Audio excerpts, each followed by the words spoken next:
Good evening, everyone. Thank you so much for being here. My name is Beth Bando. I'm the Education Director for the Dallas-Fort Worth Climate Reality Project, and I am also the working chair of our Climate Creatives. And that's what we're going to be talking tonight, is the power of bringing performance and creativity into our activism. And before we get into that, Mike Henkel, our co-chair, one of our co-chairs, is going to give the land acknowledgement and the community ground rules. Mike, would you please?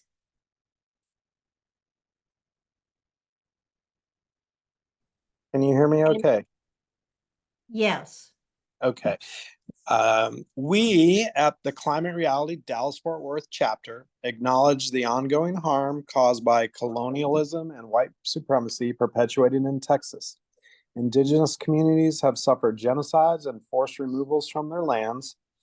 We recognize that we all are standing on land stolen from Indigenous people, particularly those of Kickapoo, Wichita, Tawakoni, Jumanos, Comanche, and the DFW areas.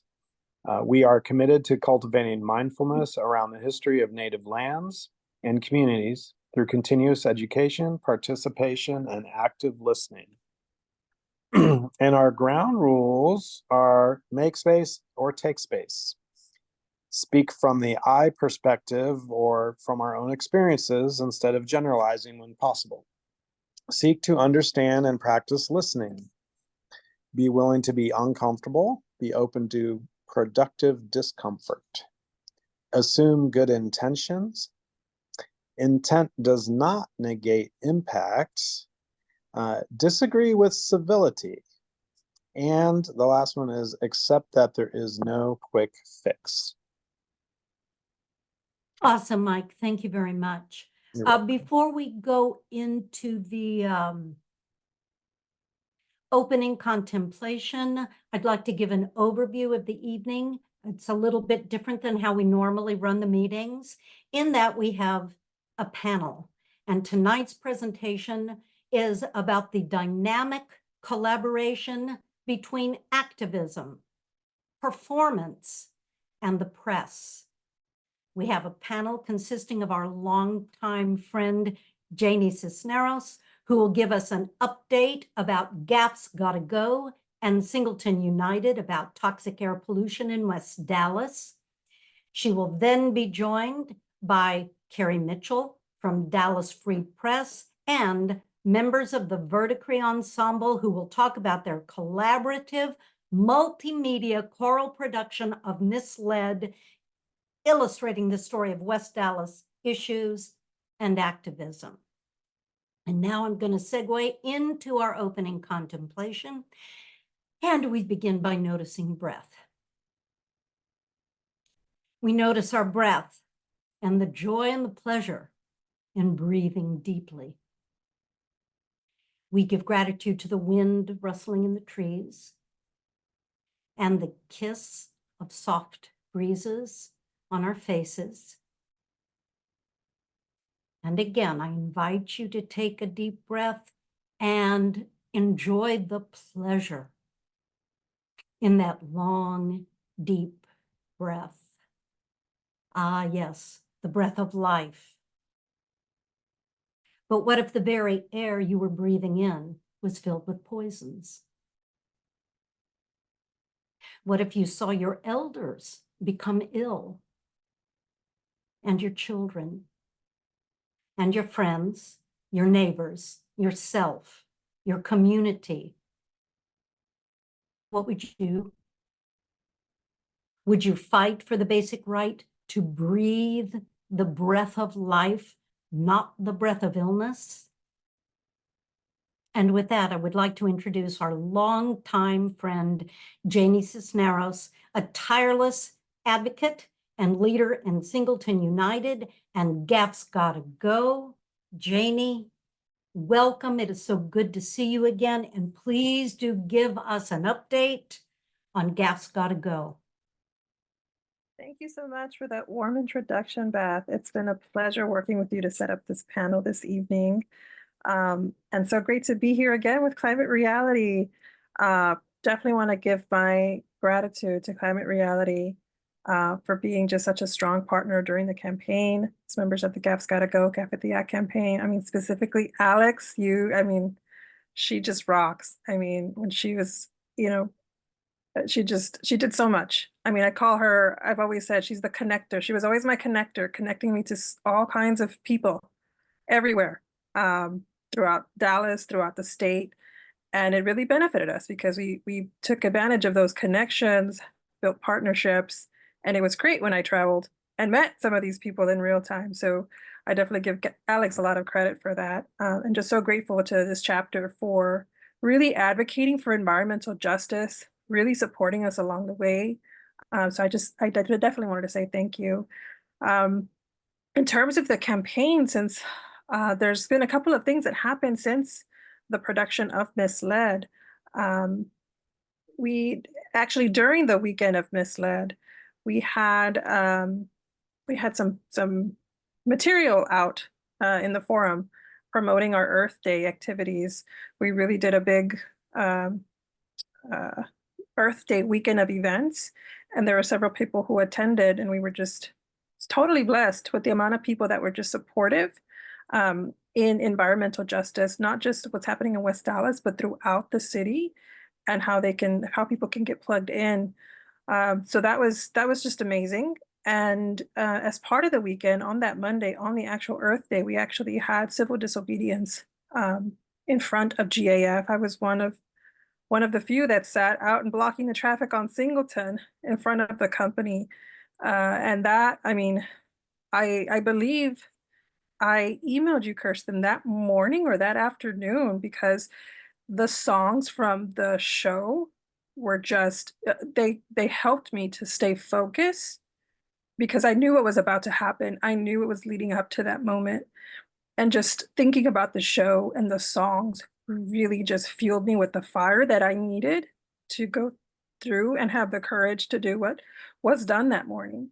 And so for us, that was just amazing. And that was just one of the ways, right, that I was able to plug in from the production to my real life and the real action happening on the ground. So I thank you, Kirsten, for composing those amazing songs to do that.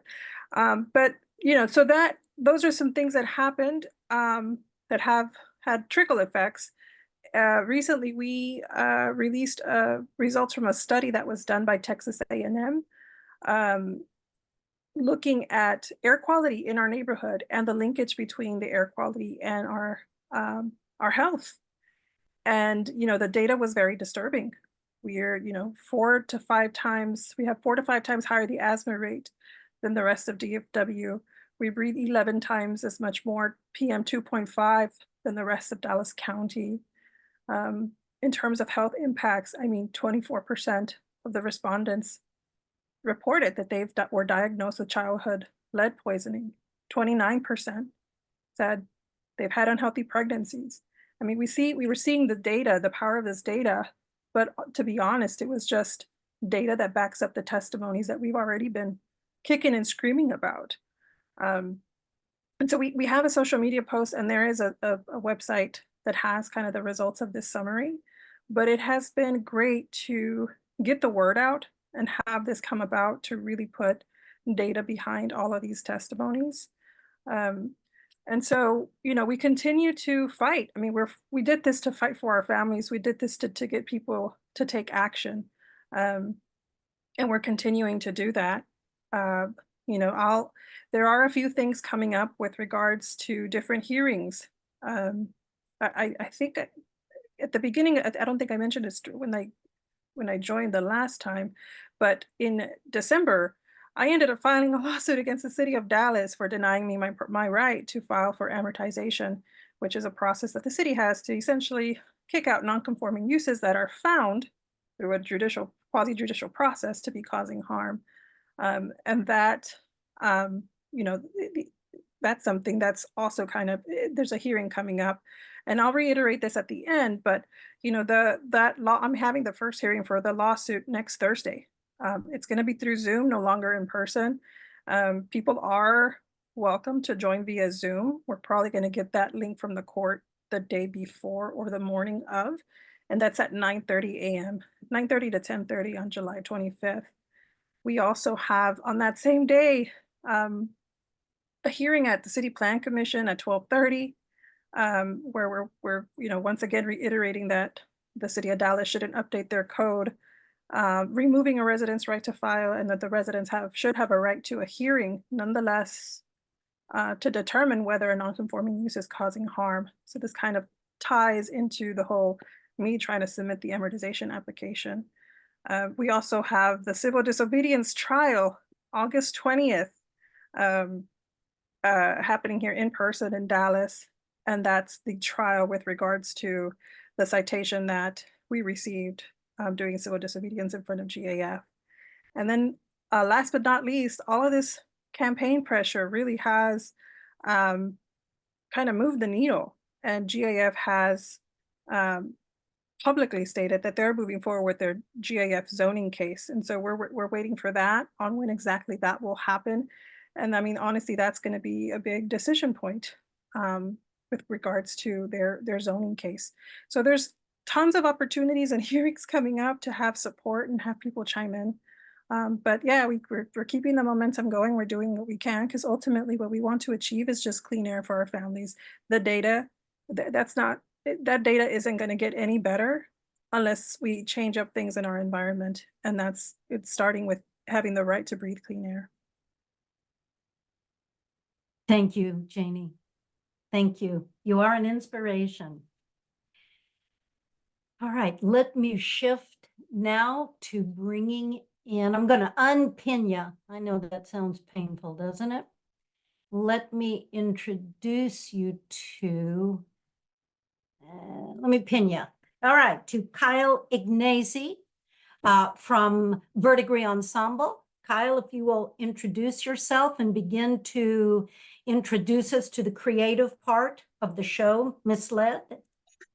Absolutely. First off, thank you all so much for having us here today. It's an honor to be able to not only continue talking about the work that we do, but to be invited to such a fantastic forum of like-minded people who are using their talents and skills to create a better world for all of us. So a little bit about Verdigris Ensemble. Founded in 2017, Verdigris Ensemble is a Dallas-based artist collective infusing choral music with avant-garde technology and interdisciplinary storytelling for immersive arts and culture experiences that reflect the diversity of our time. Verdigris is possibly a word that is familiar to you because it is, by its very nature, the art of transformation.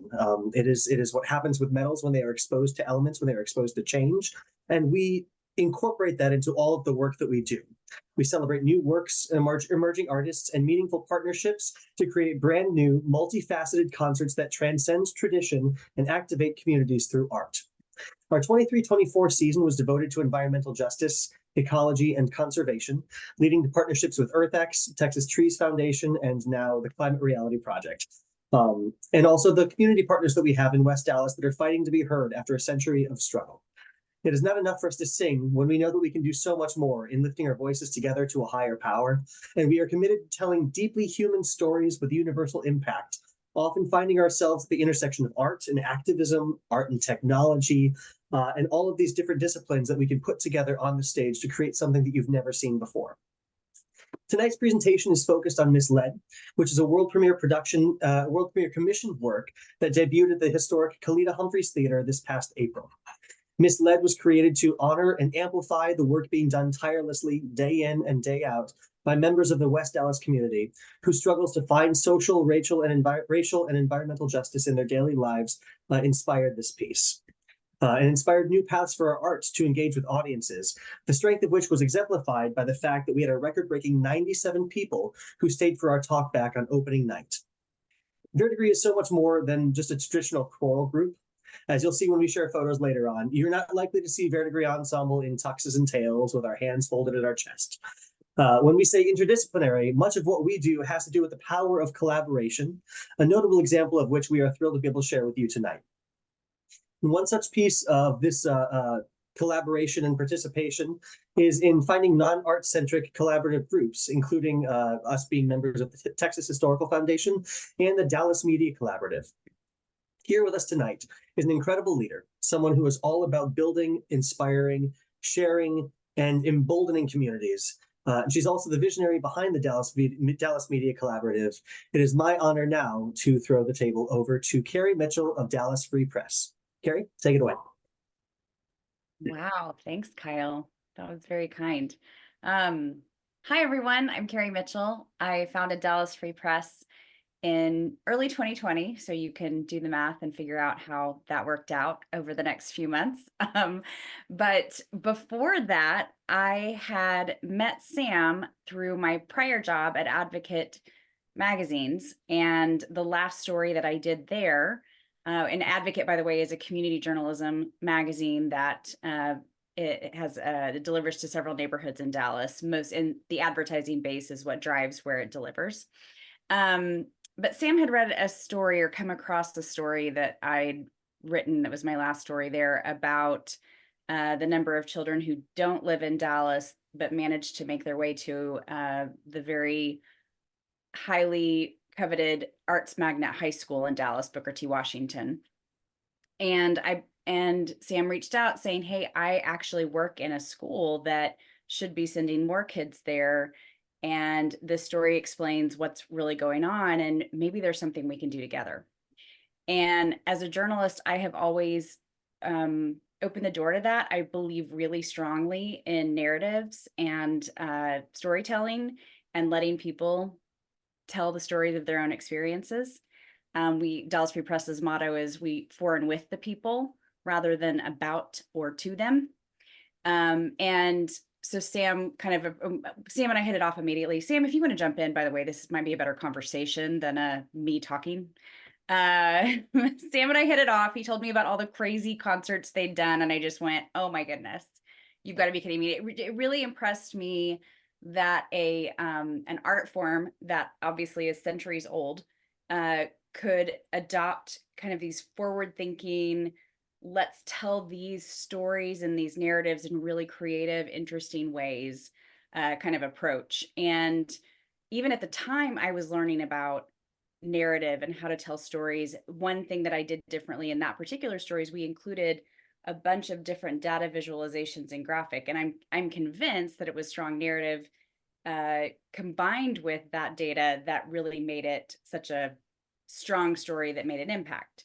Similarly, with Misled, it was these different kinds of parts coming together that I think made it so powerful. And I'll let Sam talk a little bit about how they decided to pursue this, but I'll say that Dallas Free Press, if we're doing our job, then the best thing we are doing is amplifying our neighbors' voices. That's the whole point of what we do. It's literally written into our mission. And so I met Janie a few years ago, because how can you work in West Dallas and not know Janie? And she is a voice that thankfully not just us, but other press are amplifying a lot. And I'm convinced that if we actually listen to people who are living these experiences, that change will come. But it also takes really powerful storytelling, and it takes reaching different audiences and different people in different ways. So I'm really thankful that Verdigris took this one on. Sam, I'll let you talk a little bit about it now. Sure, happy to. So as Kyle mentioned, the mission and vision of Verdigris has always been transformation through experience. And for us, it has always been very important to change perspectives in everything that we do. And we've taken that on in a number of different ways, on a number of different topics. And as Keri has mentioned, the topic of West Dallas was really quite surprising to me in the beginning, because I had lived in Dallas for about 4 years at the time, and was completely flabbergasted when over a lunch, Keri and I were talking about this, and she mentioned, the crisis in West Dallas, and I was like, what crisis in West Dallas? I didn't even know that there was a West Dallas necessarily. And so, that sort of spurred on an enormous conversation and a lot of research that just completely surprised me and caught me off guard. And when I read about it, it was very clear that we really needed to do something about it, and that this was something that was really not only valuable to share, but important and critical to bring awareness to. And in fact, there were several instances during our performances or after our performances where we had audiences say the exact same thing. We had no idea where we had no idea that this was happening. How can we help? What things can we do? And so this project, it happened over a period of 3 years, and it took a lot of work. The thing that I love about Keri is the fact that she is very interested in going into archives and finding like the things that no one else searches for, and finding those little tidbits is like one of the coolest, most interesting, and most powerful moments that she found for this production, and also that Kirsten ended up setting, and Kirsten can talk a little bit more about that. But that process sort of went from the beginning until that actual performance happened. So the piece itself is a concert length piece. We performed it 3 times, and it took us 3 years to create. So from ideation to actual execution, to finding Kirsten and having her put together everything, put together instruments, bottles and other sorts of instruments that were found in West Dallas, actually, and using it on stage. Those were all, and we're happy to show you photos of that. But that was all a plan that happened and evolved over a 3-year period. So, the final thing that I'll just say is that I think back to that performance, and I definitely felt like this was one of the most powerful and affecting things that, Verdigris has ever done. Not just because the audience was asking questions afterward and asking how they can help, but because it really felt like the community was very appreciative of it, and that the community showed up for it. And that was a really, really powerful message for us to say that this work is really really strong. And so I'll hand it over to Kirsten to talk a little bit more about the process and the documentation and everything. Yeah. Thank you, Sam, and thank you for having me. It was just such a powerful project to be part of, and to meet everybody that was part of the process, and to continue talking with everybody afterwards has been really, really moving. So I was really grateful to have the opportunity to do this. I was really moved by what had happened in the community and deeply affected by it.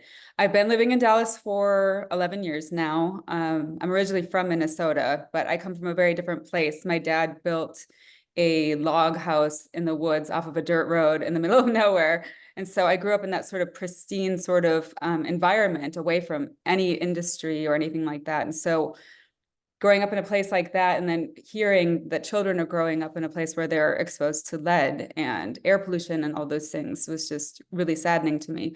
So it was something I definitely wanted to be part of, but it wasn't my story to tell. I really wanted to hear this story told by West Dallas residents themselves. So it was wonderful having Keri Mitchell as a resource, and the Dallas Free Press. There are so many articles that gave such a historical perspective, and I learned so much from those. And I learned about Janie and Sepulveda and other members of the community that are featured in the production. So like I said, it was so important to us that we talked to community members themselves in the production itself. So we went into the community and we talked to Sepulveda, who has spent a huge part of his life in activism about the industrial pollution in West Dallas, and then Janie Cisneros, who is just an amazing person and has been so instrumental in enacting change.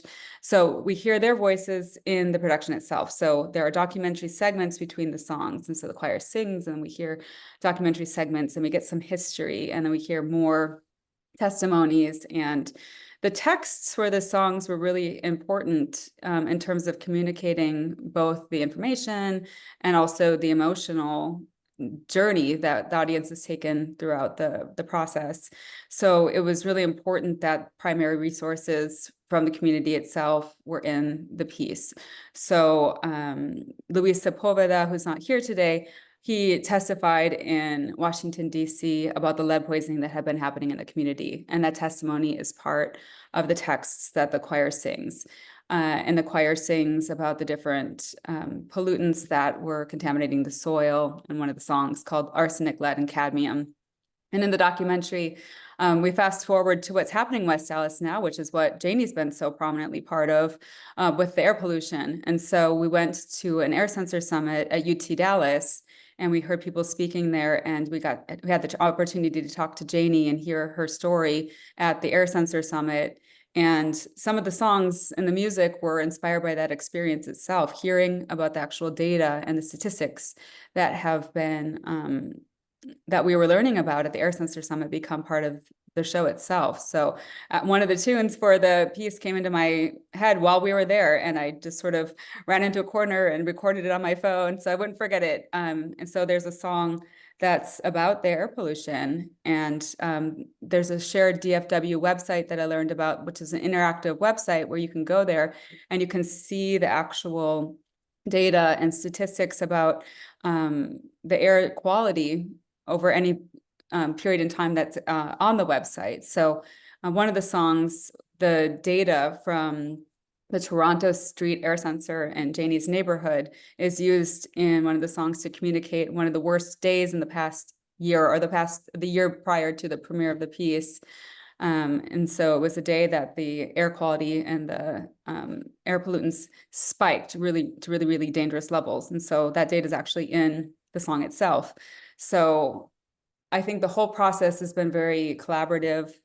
So Sam and Keri and I have been talking since the very beginning. Keri's been really a great partner and providing context and being a consultant, and the articles that we found in the Dallas Free Press itself were really instrumental. And she introduced us to people like Gloria Ardilla, who is in the documentary itself. And we learned about Raul Reyes Jr., who was a really important community member who unfortunately passed away this past year.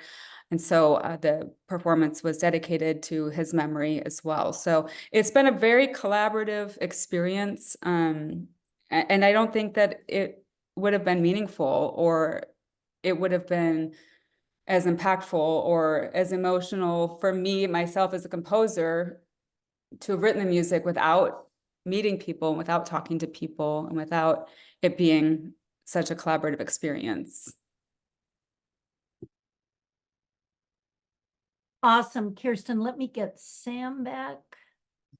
Shall we show some pictures? I think so. Yes, I think so. Awesome. Here we go. So I'm happy to share with you some of the photos that we have. So I'll just break a little bit of this down. So basically the stage was compiled of these like wooden planks, and that was supposed to be sort of a symbol of a couple of different things. But we'll get into that in a second. You'll see on the stage there are bottles. I hope you can see my cursor, okay, great, my mouse or whatever. And a drum set that was made out of recycled cans and buckets and stuff. And then we had some chimes and bells here. We had projections up top, projections that, were also on the sides, as you can see here. And if you notice, very clearly, obviously there was very dramatic lighting, and there was haze that would blow. There was a particular moment during the performance when we were singing about arsenic, cadmium, lead, and the haze would sort of like pop up out of nowhere. The actual the bars that you see here, and I'll just try and go through a few photos here. This is Luis Sepulveda, a video of him. These bars are supposed to represent, a cage that we're in, the cage of living in West Dallas, but it was also supposed to represent veins. And because a lot of what Luis's testimony talks about is like, you know, his famous speech in front of Congress saying, I have lead in my head and I have lead all in my body. I'm going to try and speak from the heart, but I have lead in my head. And so we really wanted to, you know, represent that through, you know, these sorts of things that doubled as both, you know, cage and also like human veins and arteries. There were a lot of the way that the pieces worked was there was a lot of imagery, testimony, interviews, and this is something that's very, very strange and unusual for what you would find in a traditional vocal music concert. You can see like a little bit of haze here. And it's really quite strange because usually when you go to a performance, you'll just see people standing around and singing. But in this particular performance, you had visuals that were sort of spanning all throughout the performance. And in fact, we used a mixture of different things, photos that were augmented by artificial intelligence, actual like testimonies, videos. There's Kyle, and you know, some of our singers. It is very interesting to note that many of our singers were deeply, deeply affected by the subject matter of this, and really, it was one of, you know, when they understood how the whole piece sort of fit together, they immediately rallied around it. And there is something to the effect in choral music and in group singing that is very, very mysterious and hard to sort of pinpoint here. But there's a moment in time when a group of singers, when they all do the same thing at the same time, inherently understanding, singing next to each other, and really believing in the things that they're singing about, there's something that happens to the sound physically that is different when that's not present. There's a cohesion, there's like a very strong precision, a type of clarity in the sound that you get, that you wouldn't otherwise find. And those moments are extremely rare, because it's really hard for 16 voices to actually like really come together and do the same thing at the same time. A number of years ago, there was an article written about how when you sing in a group of people, your heartbeats actually start to sync together. That sounds very cheesy and very like, you know, rah rah, I love to sing, you know, lovely, lovely community, but there is something actually physiological about that. And in fact, that was very present in this, which speaks to, you know, how powerful and poignant the subject matter was, not only for our audience and for the community that we were serving, but also for the performers that were there. So these are just a few of the photos, and happy to answer any questions, but I'll pause here. Sam, Very I'd love good. to a little bit and provide a little bit more context as well, because something that you just alluded to, I think actually demonstrates a significant portion of what the brilliance behind this piece was, if I may be so bold, because as you said, you're breathing together. And that is not a luxury that everybody has. And so that became so much more impactful when we drew your attention to it. And one of the songs that Kirsten put together based on testimony and interviews with Gloria and Janie, I believe, was about whether or not they could even go outside on some days. And it was about using that breath. And so that breath being mixed with that vocal sound and the harmonic sound, then suddenly being drawn away, became a very impactful piece of art that left the audience gasping, literally. I thought that was one of the most effective pieces, from my perspective, that I was able to see. And I think it also just inspired not only creative growth and social responsibility, but Kirsten found herself going off in new directions to create a new company to document this process and the work and struggles of these people in West Dallas, our neighbors who are given different news than the rest of us, because they live across the river. Is there any other reason that is true, Janie? I mean, please correct me if I'm wrong, but the separation is real, and I think that there's something really strangely terrifying about the fact that we think in this abstract about that could never happen here. That happens in Flint, that happens in in West Virginia and East Palestine, Ohio, but the list goes on. But it's happening not only in West Dallas, but up in Frisco. And where Frisco's fallout comes is right down the river to West Dallas. And so that was an eye-opening moment for me that really, really drove it home. And Kirsten, I don't know if you want to speak a little bit more about where that song came from, and then we can go back into the Sam's ideation and questions there. But I wanted to make sure that we hit those topics straight away. So that song, it came from talking to Janie at the Air Sensor Summit, some of the lectures that we heard at the Air Sensor Summit, and also Esther's interview that we had with her. She was talking about the city of Dallas, how they're trying to help improve measures by putting air sensors in people's homes and stuff like that, so they can check the air sensor that day to see if they need to bring their inhaler with them or not. And so I wrote some lyrics that said, check the air sensor, don't forget to measure, how hard will it be to breathe today, based on some of those interviews and testimonies.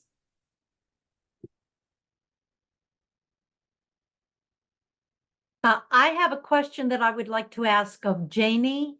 Janie, you've been an activist for a very, very long time. What was your experience watching the show? You know, before I answer that, I actually want to say that I find it very interesting that people have used the word activist to describe us. And we find it funny because we don't see ourselves that way. We see ourselves as what we are. We're moms, we're grandmas, we're students, we're patients, we're neighbors. And we just find ourselves doing this work all because we want clean air to breathe, because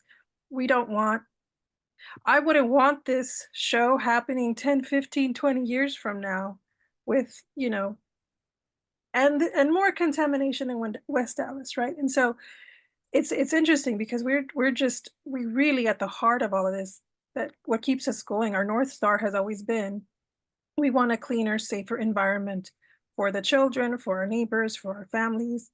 And that's really what drives us. But we have our lives to live, and there's a lot, we're caretakers, right?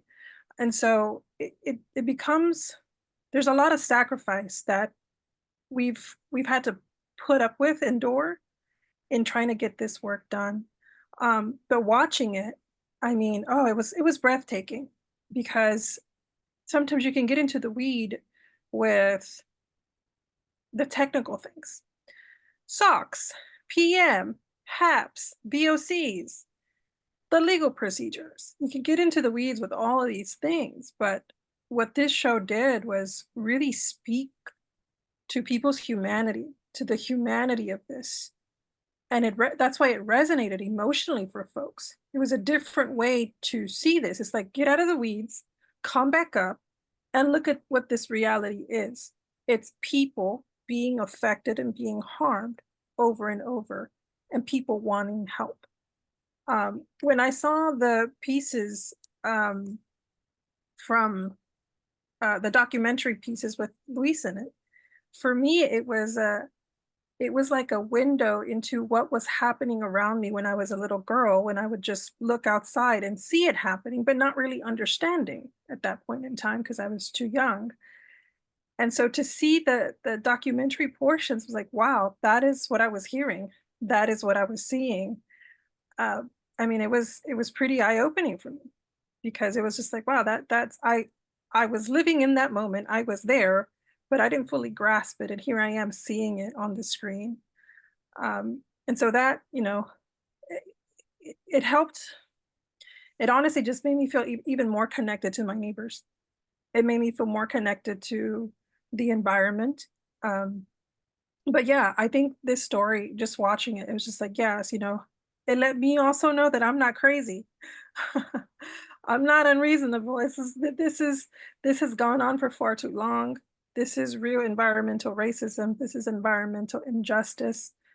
We need remedy. We need this area cleaned up. It's been just unjust, unfair, inequitable. And it solidified that for me. It's like, wow, again, I wouldn't want this piece being done 15, 20 years from now. The future generations of West Dallas don't deserve that. And so, yeah, it was beautiful. I mean, honestly, it just, like I said, it just really spoke to the humanity of what is happening in our environments. And the show just did a great job at getting people emotionally connected and also taking action, which I mean, to me, that was just the cherry on top, people connecting with me saying, I just contacted my council person, I'm in this district, or, where, when's your next event? I'm going to go. To me, that was everything. To inspire people, to motivate people, to even take those steps. That was just really beautiful for me. So I really thank Verdigris for putting this all together, this collaborative effort, because it really did move people in a different way that sometimes data just doesn't do. Yes. If I can jump in, Beth, real quick. Also, another reaction that I had was Kirsten's choice of using, and not only, and Kirsten and Sam and Keri, using the testimony of Luis, as well as the words from the interviews and things that were happening there, and pairing that and intersecting that with like the iconic bilingual lyrical testimonies from Maya Angelou and Octavio Paz, two notable historic poets, and that elevation of the merit of those words needing to be at the same level and needing to be heard in that way was another highly effective use of the creative juices that misled. The power of voice. I will say it's really interesting. I'm thinking as everyone's talking that we're all saying the same thing. Voices need to be heard. Stories need to be told. And I mean, Janie does that all the time. You said the word tireless, Beth. That is accurate. But not everyone listens. And then we tell stories and try to amplify voices through Dallas Free Press. We can only reach a certain audience. And even as we try to reach more. So for a artistic group like Verdigris to come along and tell the story completely differently, with elements that are completely different. It's the same story. These stories are all aligned, but the way we tell them, it can be crucial. And I think that I think is credit to Verdigris' vision of the fact that these stories of our city can and should be told. And I, their intentionality, if you noticed in the pictures, the concert was not just in English, it was in Spanish as well. West Dallas is a primarily Latino community, a lot of Spanish speakers. And then they were very intentional about who the audience was. Yes, you want everyone to come to the show, but what do we have to do to get West Dallas residents to the show? That was a very big intentionality of theirs. And that's very important for people to be heard and to see and understand that they are heard. I think that can be, I don't know, it's very, very powerful. So yeah, just wanted to, I just think there are so many ways to tell stories and so many ways to lift up voices. And I'm glad that there are many ways we're doing that together, as opposed to just this or just that. Awesome. Is there anything else the panel would like to share before we go into questions, Q&A? We're good? All right. Q&A time. Who's got a question for our fine panel? I don't have a question, but I have a comment. Yes, go for Mostly. it. So as you all probably know, I abandoned Dallas to come down to Galveston and work on my PhD, and living and basically just day in, day out data, public health data. It's very easy to get lost in the public health data and like the A&M studies and everything. So just thank you all so much. I feel like this field of public health is so late to the people listen to stories, people don't listen to data, and change happens from stories. Change doesn't happen from me going to a senator's office and saying this many people are dying from air pollution, but they do listen to these are people I know, or these are community members, or even better yet, here are people from the community you can talk to. And so just thank you all so much for continuing to amplify and share the stories and to take what we public health researchers are churning out and making it digestible for people. Awesome. Thank you, Alex. I have a question. Yes, Jayashri.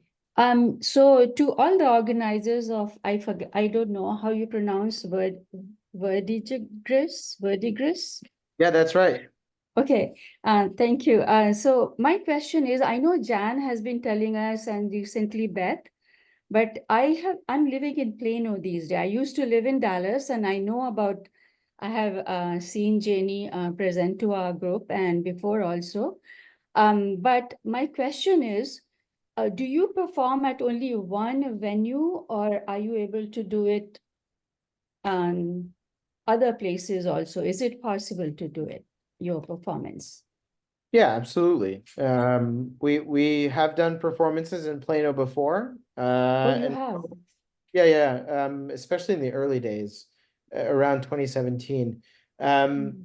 You know, we certainly, for us, it's a matter of going where we believe there will be interest. So we always are open to those types of things, and in fact have had pretty extensive conversations about which areas we should be expanding to. So we welcome the conversation of people with organizers, organizations, people who would like to see us in other places. That's great feedback to have. And if there are people that are interested in presenting, we're also very open to that conversation.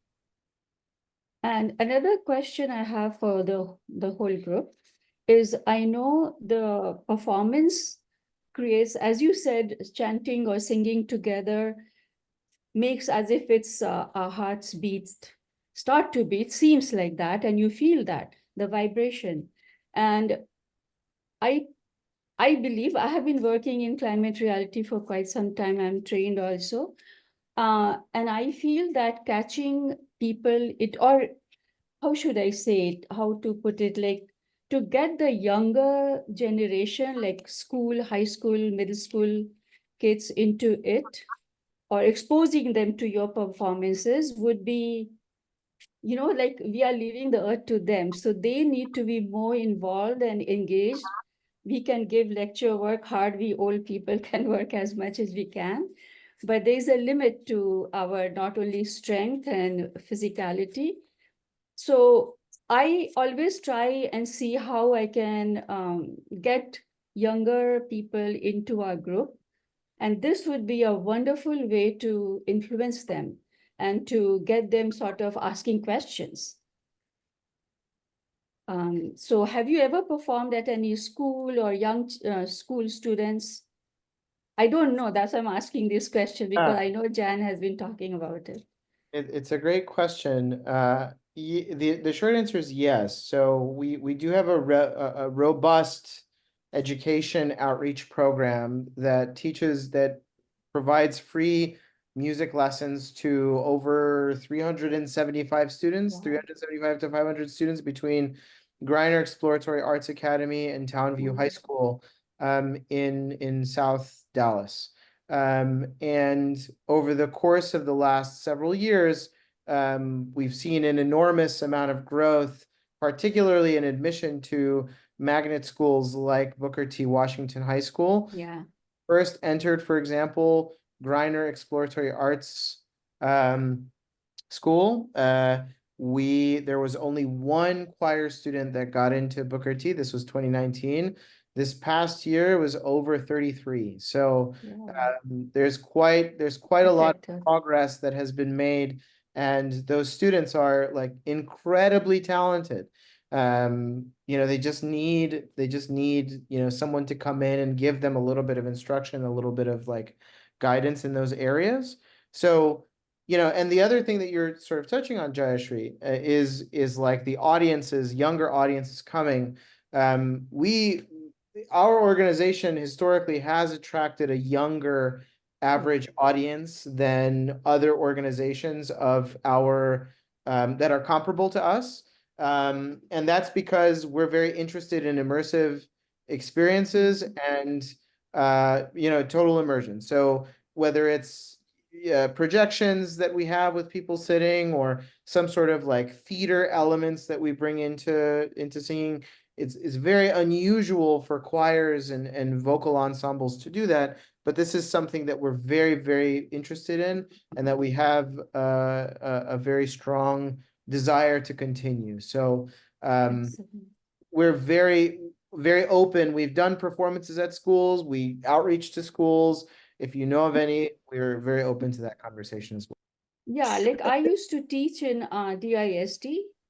Till recently, I retired during COVID time. Like I couldn't do it online.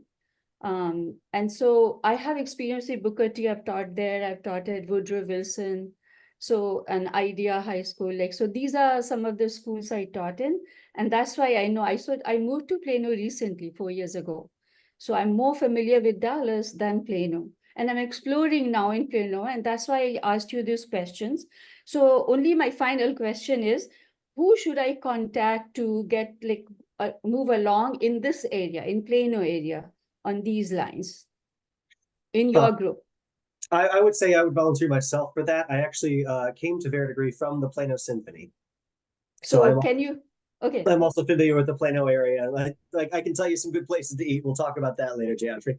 Yeah, I'd love to continue the conversation. I'd also love to pick your brain about DISD, which is a notoriously difficult, a bureaucratic entity to navigate. I will say that is in the nicest terms that I can. Tell me about it. Yeah, so could you put your contact email or somehow whoever I can contact for this to see how much I can go ahead? Because I have some friends here who are young and they are teaching in schools, maybe, and in the community colleges. So maybe I can get them to see if they can influence their official people and get some of them.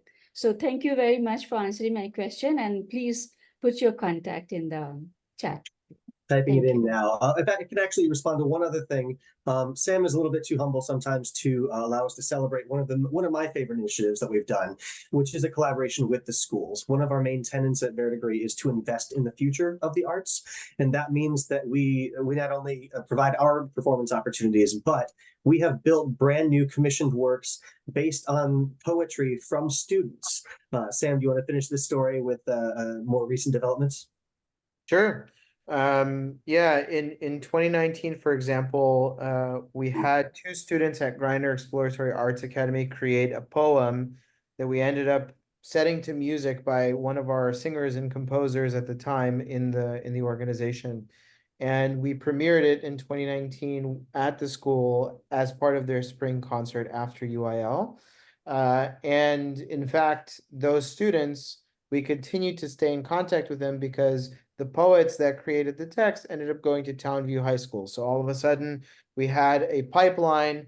We saw them as middle schoolers. We had them for, the 4 years or the 3 years, 3 years that they were in middle school, and then the 4 years in high school. And during their graduating year in high school, they brought back that song as part of their as part of the thing, the students who started in middle school have spent 7 years with us, and here they are as high school seniors going right back to the beginning of their journey with this new piece of music, with poetry that they themselves created that are now being sung with them and their classmates together. So that was a very special moment for us in the school at that time.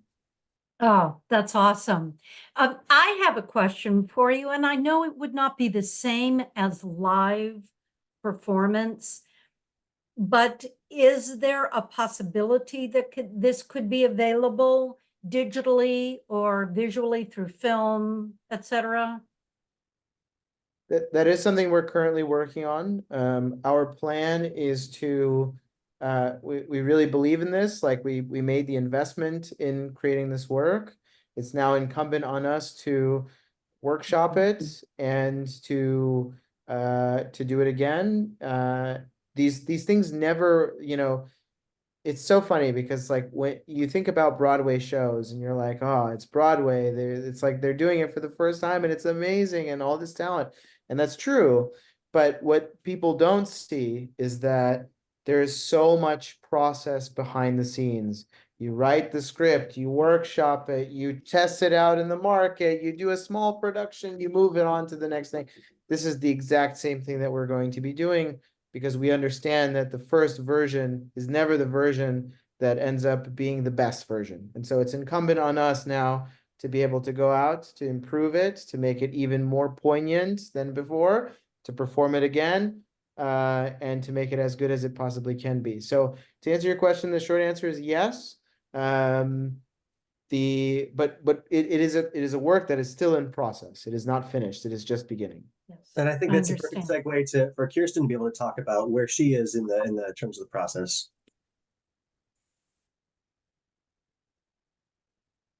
So, we've had the premiere, and of course, I'm revising the music when I have a chance to. I can't wait to work with Sam some more on revising some of this. And I would love to hear from everybody who has seen it, what was most impactful to you? Like, what should we keep? What should we throw? I would love some feedback. What do we need more of? What do we need less of? That would be great to hear. And it would be great to continue incorporating what's happening in the community now, and to keep the piece alive in some ways. So to incorporate some developments that have happened and things like that. But it is in process. We are workshopping it. We're working on it. Would love your feedback. Well, not only that, but the documentary, elements of the documentary premiered with the performance, integrated with the live performance. So we had Luis and Janie and Esther and the whole group there, and we provided live soundtrack that Kirsten created for that. But the documentary is also still in process. Yes, so we're working on a documentary as well about the process of bringing this piece to life and bringing the issues to the public through the documentary. So it'll be a documentary within a live performance within a documentary that might also be within a live performance, and it's sort of metaphysical that way. I love it. Yes, you've created something and now you're taking care of it. Shaping it, letting it grow. I love it. I have a couple of questions. Yes, go for it. Go for it, Mike. And Kirsten, did you say earlier when you spoke that you do have something recorded right now, or you referenced something and I couldn't figure out what that was? In terms of recorded interviews, or recorded the live performance, the audio? Yeah, I thought you were referencing the audio or something from the performance, but I don't remember. So the opening night, we videotaped that, as well as some audience reactions, and also documentary filmmaker Michael Flanagan, who was the director of the documentary segments in the live performance. He interviewed Janie and Luis after the show and got their reactions from experiencing the piece. And then also the final show, the third show, was videotaped with, Kyle, was it 5 cameras? So three cameras, great. So we'll have, we'll be able to weave together something really, really nice from all that footage and audio from that as well.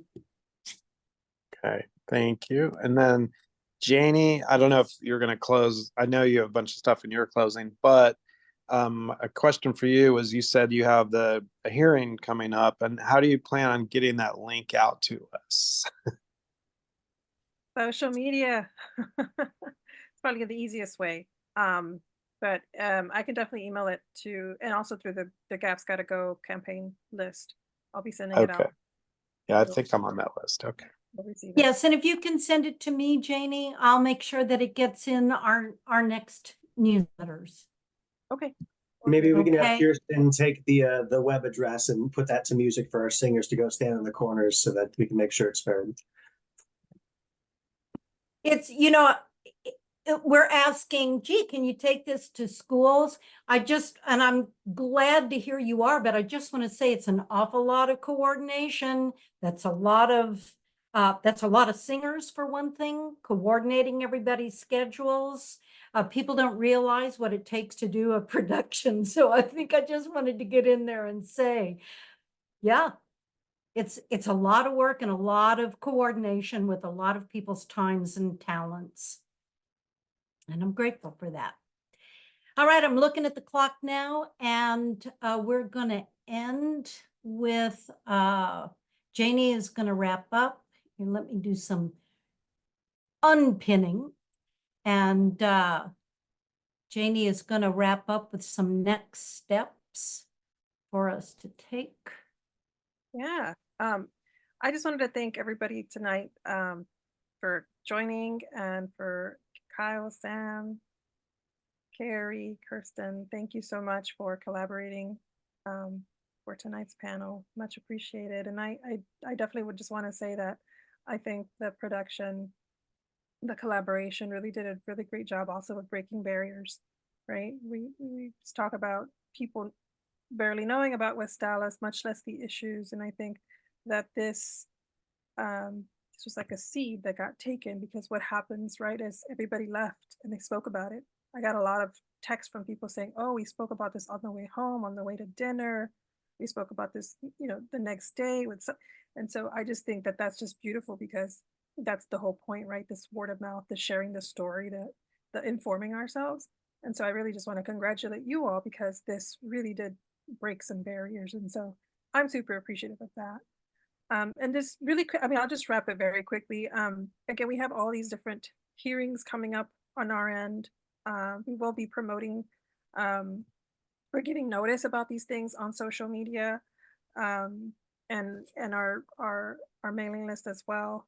You know, if you've got the time, sometimes these hearings can take a long time, depending on which hearing it is. Like if it's at the city hall, you never know how long it takes. But if people have the time to attend or participate virtually or in person, we welcome all the support that we can for all these various things that are coming up. And I'll be sure to pass along the information, the dates, the time for all of these things. But that's a way to take action, right? To speak up and be vocal, to help West Dallas get some clean air. And for some of these things, it's not even about West Dallas, but in general, all of the BIPOC communities across the city who have similar issues, who have the similar struggles, and also need environmental justice. So thank you.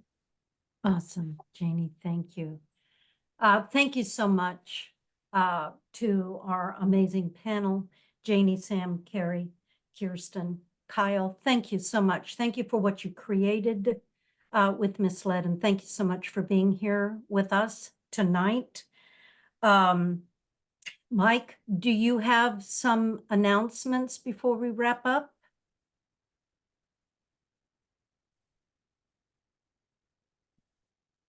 Oh, you're muted. Speaking of voices. I said, yes, they seem kind of out of place considering what we've just grown with. And, but I will say, we have spoken in the past about doing an action every meeting. So for tonight, what I'd like everybody to do, if they don't have it already, and this includes our guests, is there's an app called Climate Action Now. They've made it really easy to basically send a letter, you know, do a petition. I'm actually going to, you know, I'm feeling inspired to look into how to get our own petition on there. And so I'll do some follow-up on that, and then perhaps I'll just hit Janie up directly and see how we can help. But perhaps, yeah, Climate Action Now. So that's an action app, and I'd like to use that in our meetings. We can talk about that further down the road. I also noticed a good activity on our Discord channel, and I wanted to thank, I'm not sure who all is here, that Jayashri, and there's several people that have been posting there. I'd like to also encourage you to post on the Reality Hub, on our DFW Reality Hub for Climate Reality Project, the same thing, so that a broader audience can see it, because I know a lot of our members do not see what we have on Discord, but they are members of the hub and do visit. And so there's that about getting the word out on things. And then just briefly on the July National Chapter Leadership Call, there is a chapter research library available. It's only in the chapter leadership group right now, but they're working on a really amazing library to help us research things. There are additional slide decks going up from the trainings.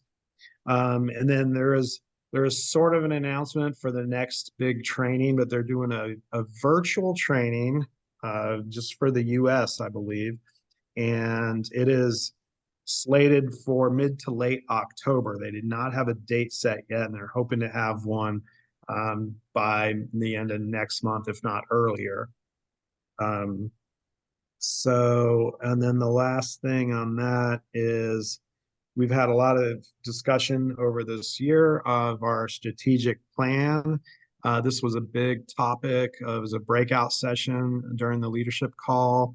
Apparently, we are not the only chapter that has fallen behind and is looking for assistance and guidance in terms of building a strategic plan that makes sense and building our chapter membership, and not just the membership, which I think, as we all know, in the background, we have really great numbers, but how to get these people active. So I just wanted to let you all know that we are still working on that. And I say we, meaning Brian and I.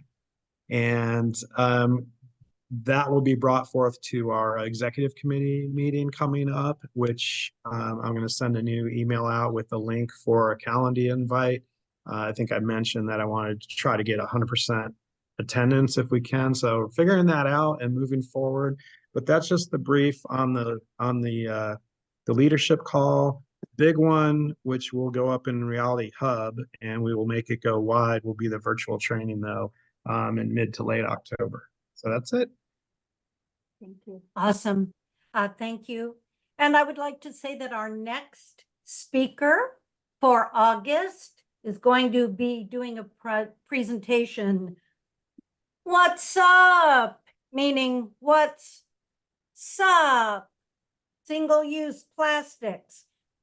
We will have Maureen McCarthy here from Fort Collins, Colorado, from the Climate Reality Project group there. And she, for 12 years, she worked in the recycling part of her county and city. And she's going to address things like, what do those symbols really mean? And she's going to address what happens when you wish cycle. You know, that moment where you say, I don't know if this is recyclable or not, but I'm going to go ahead and put it in the bin. Wish cycling. And she's going to talk to us further about what we can do to reduce the use of single-use plastics. Again, I want to thank Janie and Keri and Kyle and Sam and Kirsten. Keep on keeping on. Thank you so much.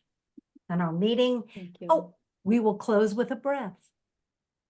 A nice deep breath, giving gratitude for air, the breath of life, our gratitude for it, and our deepest wishes that all of us have good, clean, life-giving breath. And so our meeting has come to an end. Thanks all. Thanks, everyone. Bye. Nice seeing you all and meeting you all again, and for the first time. So, sure. Good night. Thank you. And all. I'll talk to some of our tech people too to see how I can get the recording of tonight to Verdigris and everybody that was involved on the panel. Awesome. Thank you so much, Beth, Jashri, and Mike, right? Yes. Yeah, thank you, Kyle. Yeah, the great conversation. It's always good to be able to reflect like that. It's just such a blessing to be able to look at our work through the lens of the audience as well. And like we said before, Beth, it's always nice because we finally brought everybody to the table. And sometimes that for some arts groups, we just have to keep raising money. But to be able to have this reflection time is really, really beneficial and important for us. So thank you, thank you, thank you. Yes. Thank you, guys. I'm looking forward to any recorded version of this, but I'm a theater person. And when we walked into that theater, I knew exactly where I was. The set created such an environment. It was palpable. I entered into it. It was extraordinarily powerful. Thank you. Thank you. And that was a fun for us. We're actually the first choral group to perform there in the history of that. Really? Yeah. Wow. Is there anything on the short-term horizon? I know you kind of, it sounded like you're taking a break and building for the future production, but anything in this sense? I mean, I know it wouldn't be the exact same production, but it just sounded like such an amazing thing to experience, the performance, and I don't know. What I can say is that we are looking to actively invest in our work. Invest is one of our four main pillars. We like to transform, create, invest, and redefine what is possible. And so the next step has not been defined quite yet, but we are looking to start packaging some of the works that we do. Depending on how we can get there. I know that Kirsten had to navigate some pretty arduous little pathways to get the rights to the poetry to use. So that is an obstacle that I know we have in the future, for sure. But I'd say probably the next thing you'll see is probably more so on the documentary side of what's to come, because it is actively still happening. It is actively leading to further engagement right now. And so nothing I wish I could tell you that we'll keep doing it, but looking to invest in the work that we do. I'll just say, since 2023, Verdigris is responsible for the creation of 7 world premiere commissions. And that is not something that choral groups do very often. Kirsten, I'm sure you can attest to the power of what that means to really really invest in the community. And that's the community that we serve, but also the artists and the next generation and the works that they create. So we are hoping to become synonymous with the city of Dallas as something that you have to see, that you have to experience. That is our intent, that is our purpose, that is our growth trajectory. We are only about to engage in our 8th season of artistic and educational programming. And our partners include the Dallas Holocaust Museum, the Crow Museum, Dallas Symphony Orchestra works with us. I don't know any other group like ours that has been able to get that sort of traction, and I'm very excited about the future. And it's my responsibility to raise the money to make it all happen. So, yeah. Hey, Kyle, Go for it. Yes. Go for it. just one more question. Where do you guys advertise? Are you on Instagram or on Twitter? Yeah, I will send, I think my computer's starting to overheat a little bit, I apologize. I will send Beth a follow-up that has links to our mailing list, because I would love to be able to engage with you that way, as well as Facebook, Instagram. Those are probably our primary social media targets at this point.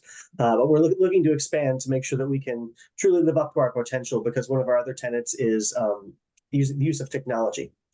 And actually, one of the interesting things that we didn't even have time to talk about was our use of AI to augment art and to literally bring images of extinct species to life for the endangered performance in the fall.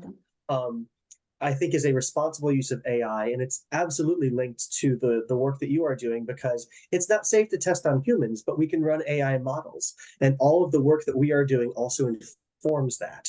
And I think that there's a really cool conversation to be had in the next few years' time about how the arts and technology can truly intersect for this sort of meaningful change in conversation. Kyle, when will you Thank be you. announcing your next season? Welcome to the biggest blockade I have right now. We are getting ready to announce piecemeal. We have elements of the season already lined up. We're still working to find and secure the right creative partners for elements of it. You'll hear our first announcement on Tuesday of next week. And that is for one of the pieces. Then we will continue to roll out more information as we go over the next few weeks. Hopefully.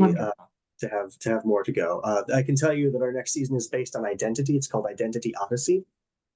And so that is not only our personal identity, the perception that people have of us, but our perception of ourselves, our perception of our place in the world, and how we fit into this Dallas microcosm, but also exploring our place in history. And what it means to be able to re-examine identity. And I think you'll see some really interesting conversations spring from that. And it might sound like we're deviating from the environmental justice aspect, but we see that as a continued conversation, because we're not saying goodbye to any of these works that we've invested in. We are trying to actively find ways to bring them all back to the forefront of the conversation, whether that's releasing to schools, creating a museum exhibit in partnership with a touring exhibition, or just continuing the workshopping process to make sure this work continues. There are a lot of options open to us, and we are currently a staff of 1. So I'm the sole employee right now. We have 2 part-time staffers, but Sam is actually going to be joining us full-time starting in this next season, which is really exciting for us, because it's really going to expand our opportunity to leverage him and his network and his creativity in service to the work that we do in the communities that we serve. So yeah, it's an exciting time. It's a very exciting time. Well, Kyle, I sure am glad that you and I connected through Stage West Yeah, all so, those years ago. I know Beth because we wanted to have a puppet workshop. And Right. that's one of my other lives right now. So yeah, but no, thank you all. I gotta go take care of some babies before bedtime. Absolutely. So. Absolutely. Kyle, thank you so much.